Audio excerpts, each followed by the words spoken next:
Guys, meron ako share sa inyo bago, Unli eSIM. May ganun? Paano yun? Ito siya, Fiber, and it empower you to enjoy eSIM. Kahit walang eSIM yung phone mo, pwede na.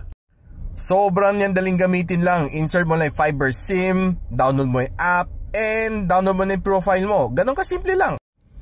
And it comes together with this kit, and of course, meron siyang 24/7 na customer support.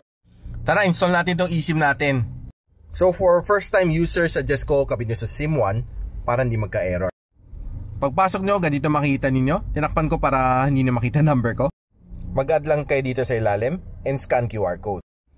Pag na-scan nyo na, makita nyo added na siya, no? Pwede mo lagyan pangalan, kung anong country, and kung anong data package nyo dito. And binili ko ang premium package siya para marami akong malagyan na eSIM, Unli. So guys, kita nyo active na ang aking SIM1 and may signal na siya ng smart.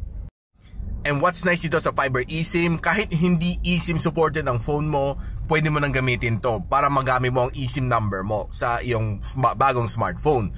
And what's nice din dito sa kanya, ang dami mong pwede lagay na number dito sa SIM na ito. Which means, kung frequent traveler ka, meron kang SIM card from Hong Kong, from Japan, for China, and for all the other countries na may eSIM ka, i-host mo lang lahat dito. Select mo lang siya sa app and you're good to go. Pagpunta mo doon sa country na yun, it's as easy as that.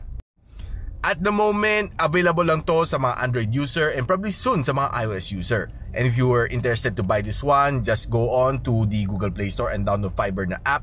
Pwede mo i-purchase doon, direkta na. So yeah, it's very easy to use. I highly recommend this one, lalo na kung frequent traveler ka or meron kang eSIM number and your new phone is not eSIM capable. Check it out, Fiber SIM.